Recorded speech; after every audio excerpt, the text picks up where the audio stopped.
Not all computer processors are created equal. Few can withstand the harsh environment of space.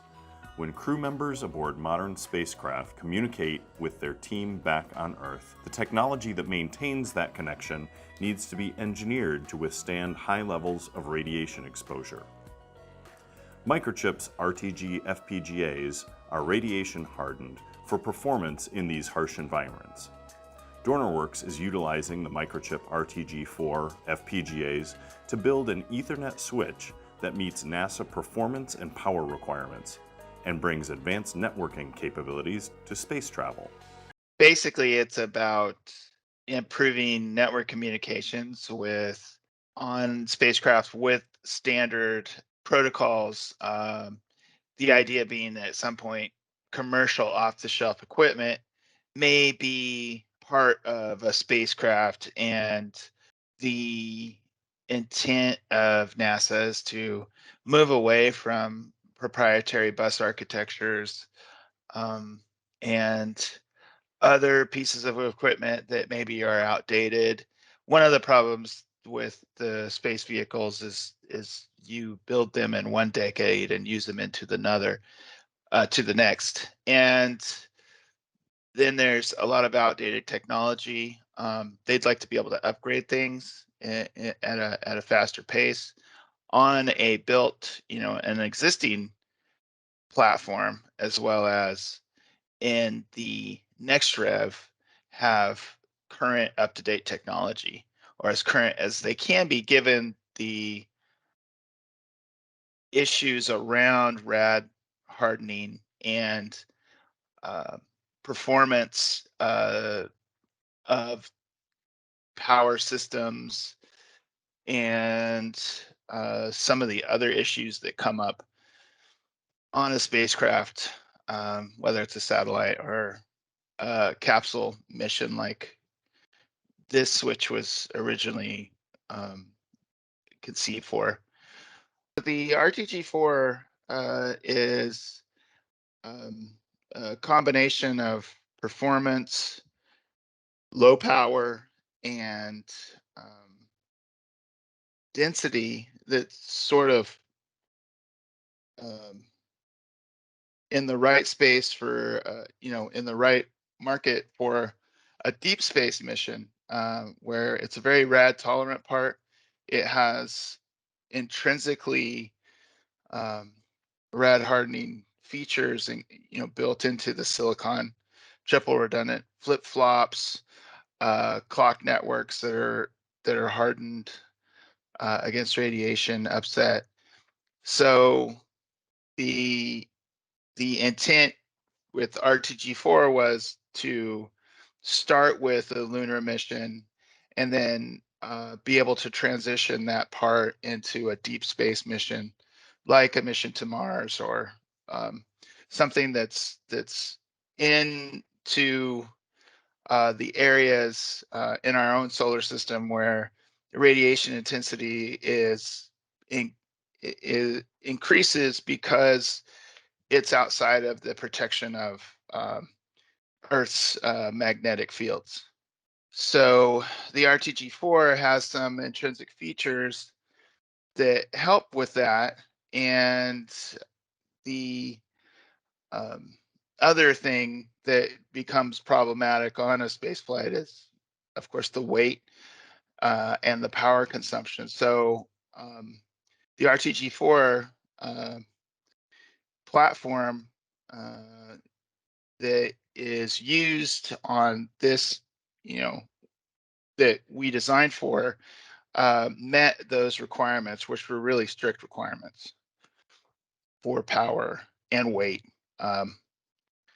So the RTG4 is in a good spot for the kind of performance you need that you don't really normally get out of, say, a rad tolerant part.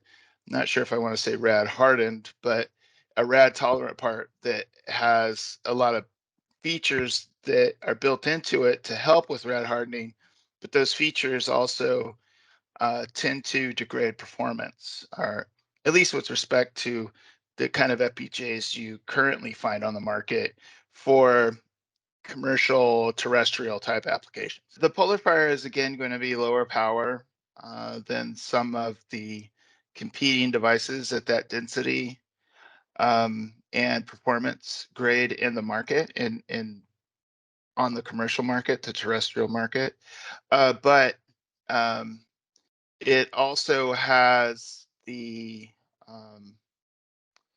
lineage of Microchip's parts and their knowledge of space applications, which is something that Microchip has been involved in for a very long time now. The it doesn't have all of the built-in features that the RTG4 does. So some mitigation has to be taken care of with approach and logic. Whereas in the RTG4, you don't necessarily need to perform triplication of logic resources and implement voting systems in your logic or using a synthesis tool where you would have to do that in the PolarFire RT. But the PolarFire RT also has quite a bit more resource in terms of logic elements and fabric resources that the RTG4 doesn't have. So the trade is really sort of a performance and complexity of the application to how rad tolerant it is just intrinsically by itself. In this instance, this is really what was available in Microchip's toolbox. And we found it easy to develop on, easy to deal with.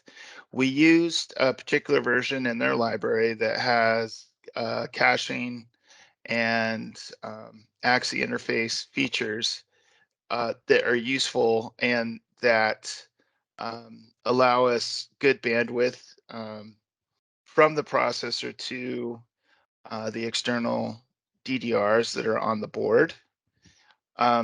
And the cache is really important in this application, and the ability for the RISC-V to handle caching is very important because it is running on a very slow clock. I think you want to compare it to, say, a 1992 Intel 66 megahertz processor is not in terms of the feature set of the processor itself, but in terms of clock rate. So that's where this particular system is at because of the rad hardening, because of the low power. Most of this system operates at 62.5 megahertz. To achieve 1 gig Ethernet with typical PHYs, PHYs that are also provided by Microchip in this application, you need to run a clock at 125 megahertz. And we found that to be basically not the best way to utilize the resources of the part.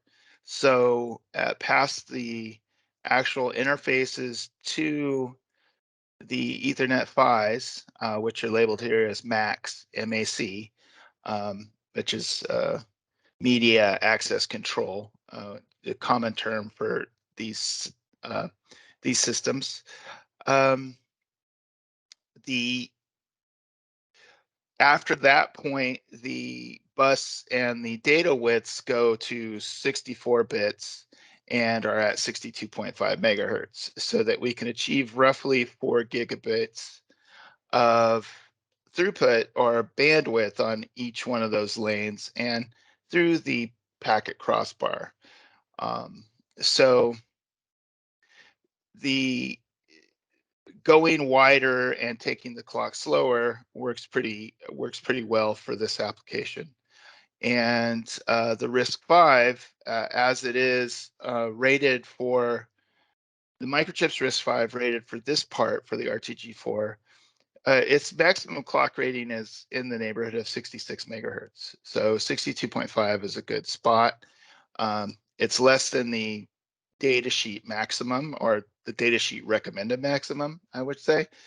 But it's a good multiple of 125. It's just a divide by 2. So it simplified the clocking system to use that 62.5 megahertz clock. But then the processor speed obviously is pretty slow for Ethernet work. So the job of handling packets and the job of setting up routing tables and moving packet traffic through the switch is really divided between the RISC and the FPGA fabric. And this particular RISC, because of the cache system, was able to perform well enough. And really in a space flight, you have to really focus on what is required, and can you meet those requirements. And this particular processor met those requirements for us. From my perspective, one of its interesting or outstanding features is it's really a small footprint, considering some of the architectures you might see on commercial products. Those are usually ICs with a chipset. They run at very high clock rates, and they use a lot of power.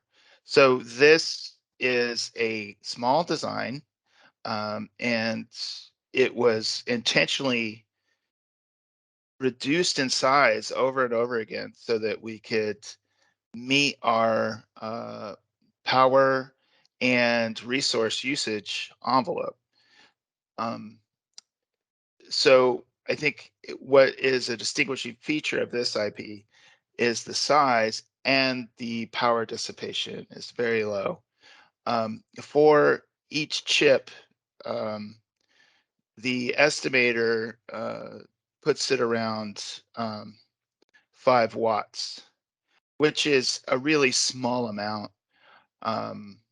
And that would be the processing core itself. That would be the FPGA, and only the FPGA, being estimated to around 5 watts. The system in total is somewhere under 40 watts. So that's a really low power solution for what we're accomplishing with it. And I think in those sorts of situations where you are looking for high reliability, something that can be certified, every line of code can be spoken to by someone who wrote it. And and you're looking at a low power situation. Maybe it's a handheld device, a rifle scope, night vision goggles, anything like that.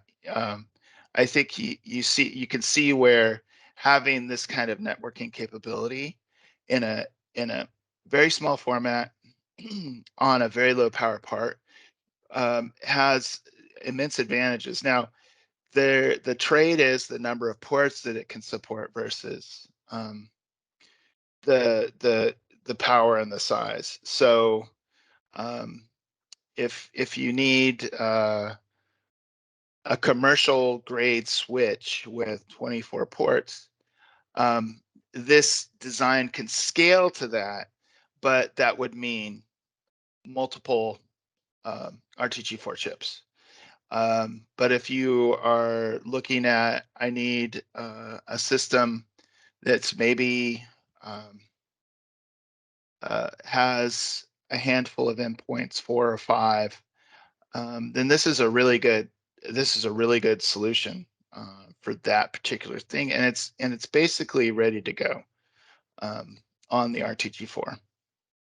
The way we like to develop, especially when it comes to networking, is we do a lot of hardware in the loop development and testing. because it can be really difficult to simulate things at the time scale that when you're dealing with an Ethernet network and processes, message exchanges, communication between endpoints happens over seconds of time, that's really difficult to simulate. So we start from having a development kit on a lot of these projects, and that's our first target to help us, you know, go from, okay, things seem to be working okay in a functional simulation to let's get it on the board and try it out and debug immediately. And also that helps the software team start developing. So when an FPGA team and a software team is working together, we try to work really tightly coupled so that we can make those trades right off the bat of what is the processor good at versus what is the fabric good at, and what is the resource utilization of, the fabric is very capable, but some features might take up more resources than you want to spend. And if they're not time critical, if they don't have to happen at clock rate, then a processor might be a better place to do some of those things. So we make those trades right off the bat using a dev board like this. And the other, I think, aspect of this dev kit is that it gives you a good perspective on sort of what you can do on a spacecraft given this type of part. It's not necessarily the most high performing switch on the market. In fact, it's probably not even close to what commercial devices can do in a terrestrial data center. But this gives you a good, reference point to, okay, what can I really do on a spacecraft with one of these parts? We take for granted how widely available and how easy to use and how capable networking equipment is on for terrestrial applications. But the same can't be said of the space environment. So parts that work fine terrestrially are not going to be okay in space. Code that is been used and shared over and over again terrestrially maybe can't be used in space because of the certification requirements and because it doesn't have a lineage of understanding what its real capability is, and that code can have a lot of things in it that aren't needed. So if you look at sort of the standard Linux drivers that one might use for a networking application terrestrially, that's not necessarily going to be able to fly. So there's a lot of little details in this, even though this technology, Ethernet networking, has been around a long time and is well understood. Still, to get to this platform, to get to space, is a big jump. And this sort of, I think, is a good way to set your expectations of what can be done. How many ports can you support given a power budget, given a weight budget? How fast can, how much bandwidth can it really handle? Is that,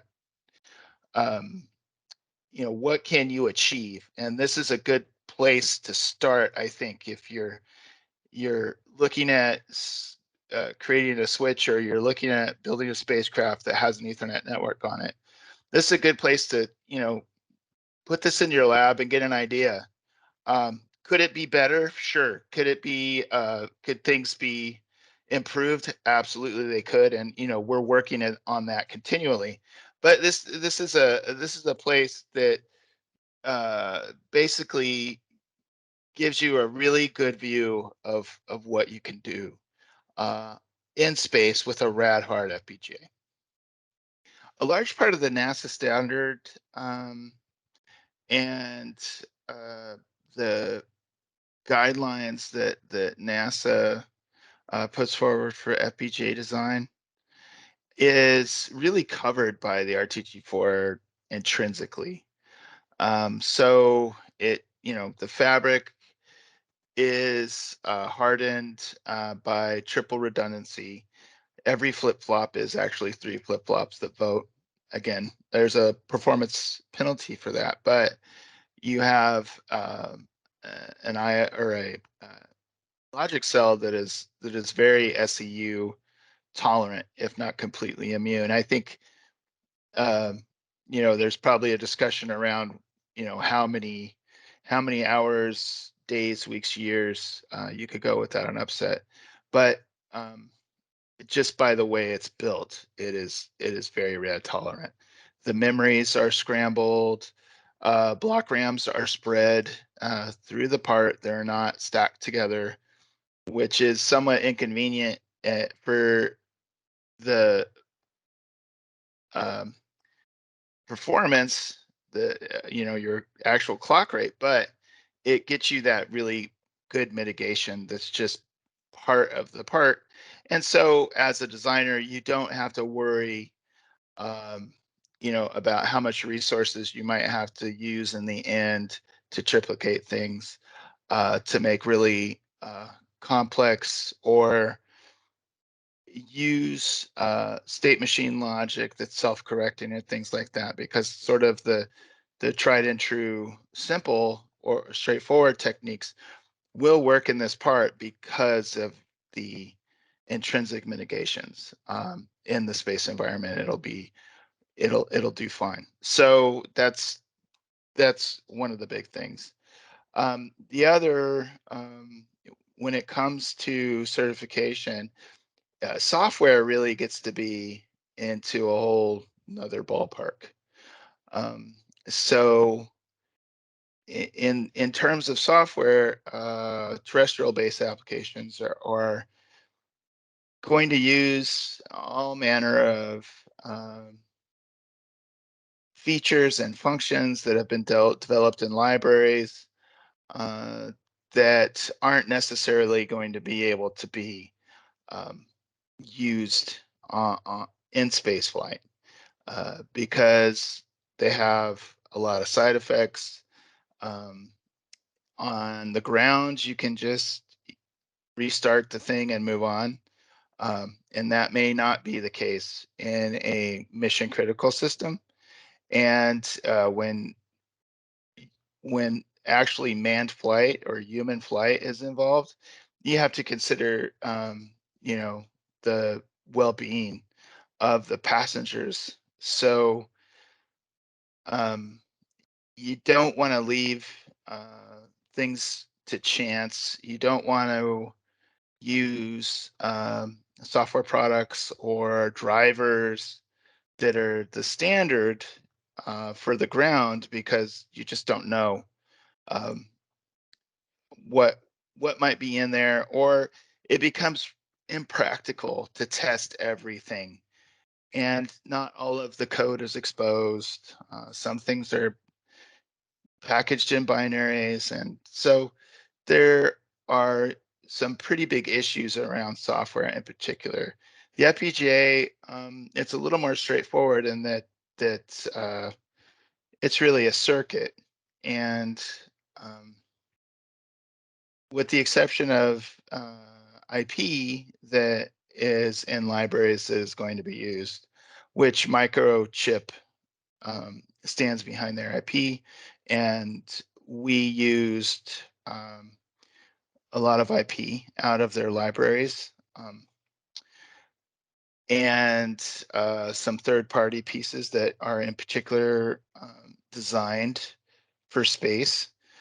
But in software land, it's a much more complex problem. So in the case of this product, the software is built up very nearly from scratch, which is pretty unusual.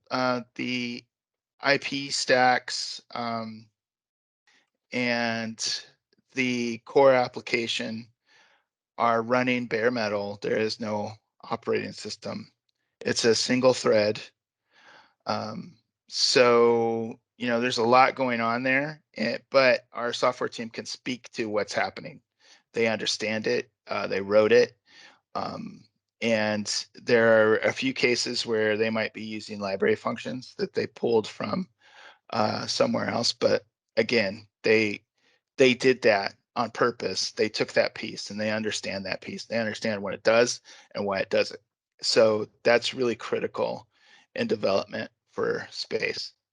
So we've had a lot of customer interest in PolarFire, basically because the RT PolarFire is on the market. It's out, and that device has a lot of capability that you might not find in the RTG4.